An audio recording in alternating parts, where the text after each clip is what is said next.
that time, I really believed that I deserved to sleep on the floor. I started to believe that I deserved to be hurt. My name is Seren Fryar. Hear my story.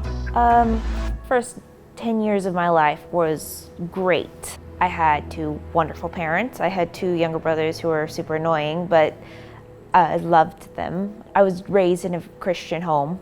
I loved God. I always learned lots of Bible stories growing up. My parents decided to separate when I was a little bit before I turned 11.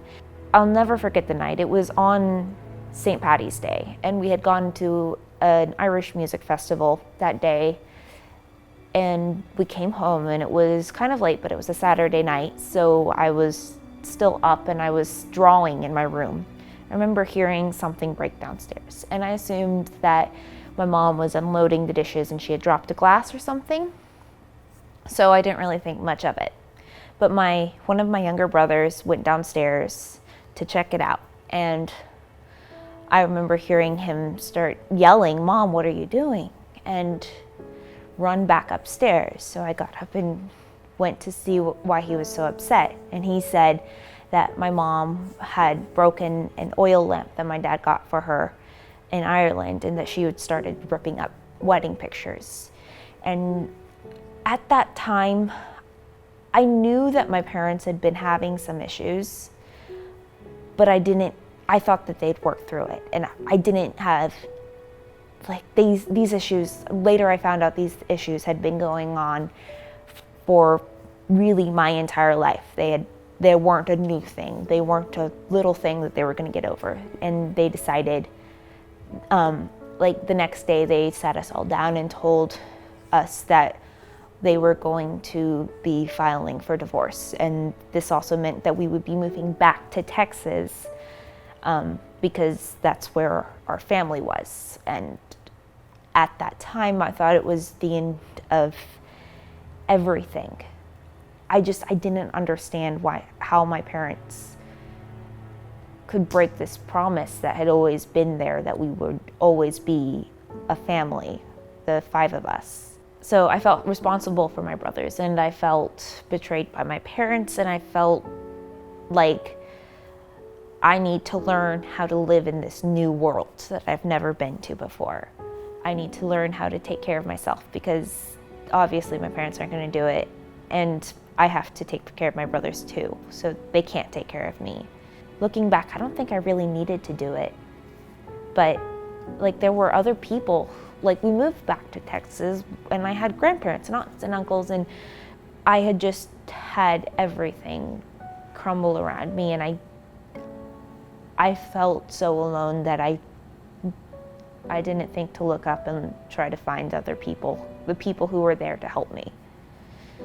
I was just tumbled into this horrible pit of depression, and I did start to hurt myself, mostly because I started to believe that I deserved to be hurt. I didn't deserve to sleep in a comfortable bed in a house, so I used to just, I'd take a sheet and a pillow and I'd try to spend the whole night on the floor. And at some point along the way, I remembered that, and I decided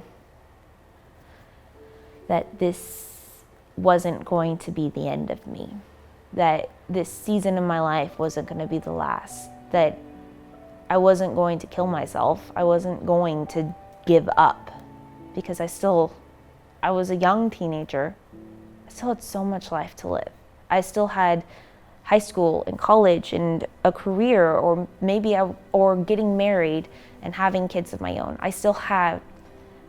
I have so much more ahead of me than I do behind me. And even if what's behind me is horrible and what I was living in at that moment was so painful, I had the time. I could get out of it. It was possible to get out of it. And if I killed myself, death, there's no takebacks. If I killed myself, that would be it. I couldn't change my mind. I'll die someday, no matter what. That's a fact of life. People live and then they die. But it wasn't time for me to die yet. And As much as I wanted it to be at times, I always knew it wasn't. And I knew that if it wasn't time for me to die, then I needed to get out of this pit. Don't give up. Don't ever, ever give up. Life is hard. That's part of the game. It's probably never going to get easier. It's certainly never going to be easy. There's a very good chance it'll keep getting harder, but it doesn't really matter because you're not alone. There are people around you who love you, I promise. Even if you don't see it now, I promise you they are there. And there's God. God is the creator. He is your protector. He will stand by you. All you have to do is get out of bed. And there are days when that seems impossible. But if you get out of bed, God will be right there. You just have to get up. He will sustain you. He will direct you. Just get up. Just take a step forward. Believe that He's there. And I promise He will be.